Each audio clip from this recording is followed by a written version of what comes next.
आज डोली के अंदर बहुत बड़ा ऐतिहासिक हमारा कार्यक्रम है। लंबे समय से राष्ट्रीय लोकतांत्रिक पार्टी की टीम जो डोली के अंदर जोजरी नदी जिसका अस्तित्व खत्म होने पा गया, और जोजरी नदी के अंदर जिस तरह ये आपके लूणी, बोरानाडा, पाली, ये फैक्ट्रियों का जो रासायनिक युक्त पानी जाता है, गंदा पानी जाता है, उससे वहाँ बहुत बुरी स्थिति हो गई।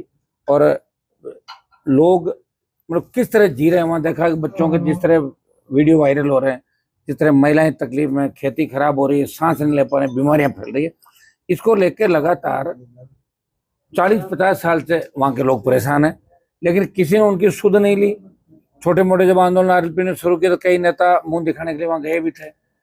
मुझे तो दुर्भाग्य ये इस बात को कहते हुए कि कांग्रेस की पिछली सरकार के अंदर कांग्रेस के लोगों ने पैदल मार्च निकाला था वहां से कमिश्नरेट तक, हुआ क्या, ढाक के 3 पाद। अब बीजेपी के लोग चले गए, भजन लाल जी 15 अगस्त को यहाँ आके झंडा रोड करके चले गए।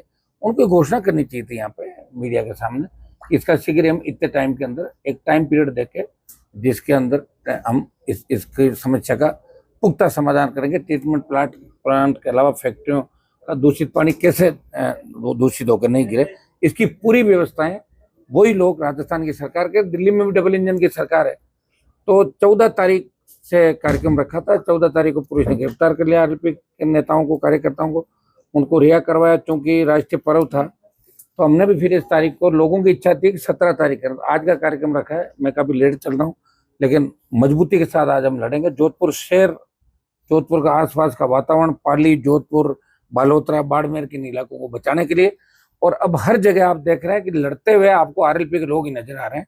कांग्रेस घर के अंदर बैठ गई, कभी तो उनको याद आता है संविधान बचाओ, और कभी वो लेके आते हैं वोट चोरी। पेपर चोरी की बात नहीं करेंगे, वोट चोरी में हम भी साथ हैं इंडिया अलायंस के अंदर कि वोट चोरी नहीं होनी चाहिए। लेकिन जो दूसरे मुद्दे हैं उन पर भी कांग्रेस पार्टी को विपक्षी भूमिका निभानी चाहिए। कांग्रेस विपक्षी भूमिका नहीं निभा रही है, और राष्ट्रीय लोकतांत्रिक पार्टी लगातार सड़कों में संघर्ष कर रही है। लोकसभा, शहीद स्मारक, जोधपुर, 14 की रात को मैं बैठा था एक सड़क बनाने के लिए, आपको पता, सालबा के अंदर। तो नौजवान राजस्थान का अब लड़ना चाहता है, वो ऊब चुका दोनों पार्टियों से, और खुद अपना आपको ठगा महसूस कर रहा है। और अभी हमारा मुख्य मकसद यही है, चुनाव अभी 3.5 साल बाद है, जोजरी नदी का अस्तित्व बचाते हुए ये गंदा पानी जो जा रहा है इससे लोगों को राहत कैसे दिलाएं, ये प्रमुखता से मामला है। पार्लियामेंट के अंदर भी कोशिश करेंगे, कल परसों एक बार पहले भी हमने बोला, और इसको उठाएंगे। आज हम इस आर पार की हमारी लड़ाई का ऐलान है। सरकार क्या कहते क्या नहीं कहती, धरना स्थल पर ही सारी चीजें साफ हो गई। सरकार ने 172 करोड़ की डीपीआर बढ़ाने की घोषणा की थी। अच्छी बात है ना, मैं तो चाहता हूँ घोषणा भी करे, काम भी चालू। डीपीआर तो घनी चीजों की बन रखी है।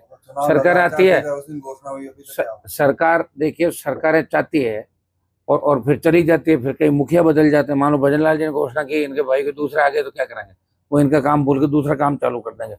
तो ये दुर्भाग्य है कि सरकार होती है, अगर कोई सरकार घोषणा करती है तो दूसरी सरकार को उसको अमली जामा पहनाना चाहिए, उस घोषणा की इज्जत करनी चाहिए। लोग नहीं करते कि तो कांग्रेस के राज की, बीजेपी की राज तो 2 ही रहे, कांग्रेस बीजेपी के। अशोक गहलोत यहाँ से लंबे समय तक सीएम रहे, 3 बार राजस्थान के।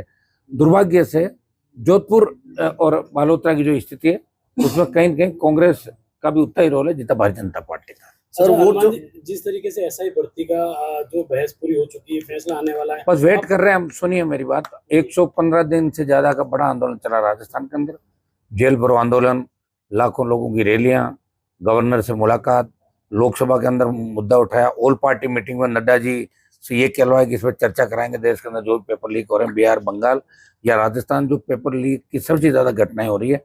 और बड़े मगरमच्छ जो अभी पकड़ से दूर है, रीड लेवल फर्स्ट की सीबीआई जांच की मांगो, या दूसरे मामलों हाईकोर्ट के अंदर भी एसओजी ने वही बात कही कि साहब बहुत बड़े स्तर पे घोटाला हुआ।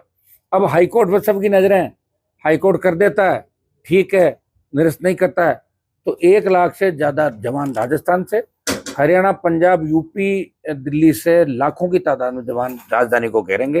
राजस्थान के नौजवानों के मुद्दों को लेके, पेपर लीक, एसआई भर्ती, तमाम वो मुद्दे जो राजस्थान के नौजवानों के हित के मुद्दे हैं। और दूसरा अग्निवीर जो हम लगातार प्रयास करें, और सरकार ने 50% ज्यादा बढ़ा भी दिया कि हम ज्यादा लोगों को रखेंगे, कुछ भेजेंगे। हम ये चाहते हैं कि अग्निवीर व्यवस्था खत्म हो पूरी, पूर्व की बात ही सेना भर्ती रैलियों, और इसका नेतृत्व राजस्थान का जवान करे। हम ये चाहते हैं जिस तरह किसान आंदोलन में पंजाब के लोग नेतृत्व कर रहे थे, अग्निवीर को समाप्त कराने के राजस्थान का नौजवान, देश के नौजवान को नेतृत्व करे। और सेना के अंदर जाने का शौक है हमारे बच्चों को, पूरा राजस्थान, हरियाणा, पंजाब, वेस्टर्न यूपी। लेकिन दुर्भाग्य से अग्निवीर आने के बाद लोग सेना में जाने का मोह छोड़ चुके हैं और कहते हैं अग्निवीर बनने के बजाय तो कोई दूसरा काम कर लेंगे। तो सेना का सम्मान भी हम वापस लौटाएंगे, ये देश की राजस्थान जनता को मैं विश्वास दिलाना चाहता हूँ। चुनाव आयोग ने आज प्रेस कॉन्फ्रेंस की, अपनी सफाई दी है, क्या कहें? वो तो देते रहेंगे यार, चुनाव आयोग ये थोड़ी कहेगा हमने वोट चोरा है, वो तो ये कहेगा कि नहीं चोरा। जब आप बताइए क्या होता है इन चीजों से, लोग गीता पे हाथ रख के कोर्ट में झूठी गवाहें देते हैं, कसम खा जाते हैं, खाते हैं कि नहीं खाते हैं। वोट चोरी निश्चित रूप से हो रही है, इसमें कोई दो राय नहीं, लेकिन किस स्तर पे हो रही है ये मैं इसकी डीप में तक गया नहीं, क्योंकि चुनाव आयोग ने उस दिन जब इंडिया अलायंस के सांसद घेराव कर रहे थे, मैं नहीं जा पाया था, मेरी फ्लाइट लेट हो गई थी, लेकिन अंदर हाउस में हम हल्ले में साथ हैं, बाहर हम साथ हैं, इंडिया अलायंस के नाते साथ हैं। लेकिन चुनाव आयोग ने 300 सांसदों को गिरफ्तार कर रहे थे दिल्ली की सरकार ने, एक बार उनके साथ बैठ के बात तो कर लेते। कहाँ लोकतंत्र बताओ मुझे? वही इंदिरा गांधी ने जो इमरजेंसी लगाई, वही अघोषित इमरजेंसी मोदी अमित शाह ने लगा दी। धनखड़ को जिस तरह हटाया, लेकिन धनखड़ चुप है। धनखड़ चुप है तो हमें क्या करना? धनखड़ अगर बोलता है तो हम सड़कें जाम कर देंगे देश के लिए। वेट करें, 1 महीने का समय दिया, पता नहीं कहाँ बिठा रखा उनको, क्या कारण था, आखिर क्या था, देश के लोग जानना चाहते हैं। क्योंकि पहली बार किसी उपराष्ट्रपति को इस तरह मजबूर इस्तीफा दिलाया गया। लेकिन हम चाहते हैं कि उपराष्ट्रपति अपने मुंह से बताए कि वो कारण क्या था, क्योंकि उपराष्ट्रपति भी बहुत ज्यादा ठीक नहीं थे, मैं आपको बता दूं, वो भी ज्यादा पंचायती करते थे। कारण पता लगना चाहिए। अगर डरा के हटाया तो निश्चित रूप से देश का किसान उनके साथ है। हम चाहते हैं कि 1 महीने का समय 1-2 दिन बाद बीत जाएगा, फिर एक 7 दिन का नोटिस और दे देंगे, बताओ उपराष्ट्रपति जी, और 6 महीने बाद अगर अस्पताल में जाके वो बताएंगे तो हम उनकी बात को नहीं मानेंगे। सर, जो बेराराम जी की जो बेइज्जती हुई उसको लेकर आपने आरएलपी ज्वाइन करने का, देखिए हमारे लोगों की तो बेइज्जती हमेशा होती है, नई बात क्या है। 52 से लेके 2024 तक बेइज्जती हुई, और क्या हुआ? 20-22% जिनकी पॉपुलेशन है, जिनके साथ SC ST OBC तमाम मुस्लिम समाज पहले साथ हुआ करते थे, जाटों को नेता मानते थे अपना किसान नेता के रूप में। और जाट समाज ने हमेशा राजस्थान में मुस्लिम CM बनवाया, ब्राह्मण CM बनाया, कायस्थ बनवाया, सारी जातियों को मुख्यमंत्री बनाया, और इन्होंने कोई ऐसी लड़ाई नहीं लड़ी, और हमेशा 2 नंबर 3 नंबर की बात करके बैठ जाते थे।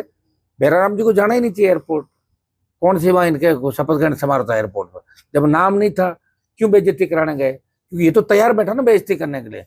आपके यहाँ तो जिस तरह जोगाराम जैसे नाजोगाराम मैं बोलता हूँ उसको, ऐसे लोग अगर भजनलाल के आसपास है, व्हाइट हाउस, नाजोगाराम, ये 5-7 लोग हैं, ये भजनलाल को ले डूबेंगे, और जल्दी भजनलाल का भी कनेक्शन राजस्थान से कट जाएगा, इतना मैं आपको विश्वास दिलाता सर, जो वोट चोरी के मामले में जो है, वो तो महंत के शिष्य निकले, गुरु परंपरा के अनुसार अपने गुरु का नाम पिता की जगह लिखवाया हुआ था, गुरु ने खुद आगे। अब नाम तो कौन कहाँ क्या लिखवा रहा है, सारी कौन सा मीडिया उछाल रहे हो आप? कई नाम और भी आए थे, उछाला था क्या आप लोगों ने? लेकिन जो चीज सामने डिलीट कर दिया था। जो चीज छोड़ो, सामने पिता वो- पुत्र इन चक्रों में मत पड़ो आप। राजस्थान में भी मान रहे हो आप सब वोट चोरी कर रहे हो? राजस्थान क्या करो, देश कर रहा है ना वोट चोरी।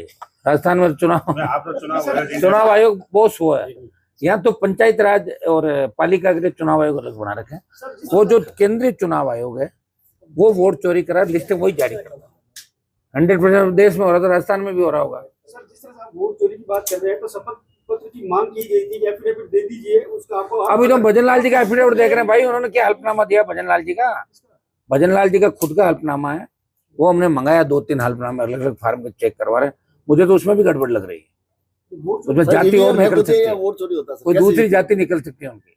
बीजेपी की जीत का कारण क्या है सर? हाँ बता रहा हूँ आपको, निकल सकती है, एक बार चेक कर लेते, आधा देखा हमने, उसमें जाति लिखी हुई नहीं, शर्मा लिखा हुआ है। तो शर्मा कोई जाति नहीं होती, ब्राह्मण होती है जाति। शर्मा तो हर कोई लिख देता है, वर्मा हर कोई लिख देता है। दोनों तीनों हल्फनामे चेक करने के बाद प्रेस कॉन्फ्रेंस करेंगे कि भाई असलियत क्या है। सर, जितने भी आंदोलन हुए राजस्थान के अंदर, जोगाराम जी का भूमिका रही है, अब उनकी विधानसभा क्षेत्र में आंदोलन कर रहे हैं। जोगाराम की भूमिका उसी पोती ने नकल करी, किस चीज में रही भूमिका बताओ? ये आंदोलन उनके कहने पे खत्म होगा या जोगाराम नजदीक नहीं आ सकता, हमारे आसपास भी न कोई जोगाराम आ सकता और न कोई दूसरा आ सकता। या तो हमारे हिसाब से हम करेंगे, और अब पीछे पड़ गए तो जोजरी नदी की व्यवस्था ठीक करेंगे, लूनी जोजरी अपना ये जो सिस्टम चल रहा है आगे ये पूरा चले, किसानों को सिंचाई का पानी। और गजेंद्र सिंह के लंबे लंबे भाषण सुना था मंत्री के, इस तरह ये आ जाएगा, ये आ जाएगा, रिवर फ्रंट बनेगा, देख लेंगे कितना बनाते हैं, वो भी देख लेंगे। तो आज एक बार मौके पे जाके ही बात करेंगे। सर, डोली में जिस तरीके आज धरना दे रहे हैं, आप वहाँ शामिल होंगे, उसके बाद अगला क्या स्टेप रहेगा? अच्छा ही रहेगा हमारे तो स्टॉप, लोकसभा, राजधानी, और फिर दूसरे कार्यक्रम चालू करेंगे 4-6 महीने बाद, दूसरे वाले बता देंगे आपको क्या करेंगे। सर, गौरव चुनाव होने जा रहा है, किस तरह देख रहे हैं आप? इंडी गठबंधन के साथ है और बीजेपी के सामने है, अगर बिहार में मुझे प्रचार करने बुलाएंगे तो निश्चित रूप से जाऊंगा, और नहीं बुलाएंगे तो मैं नहीं जाऊंगा, खाली नहीं बैठा हूँ।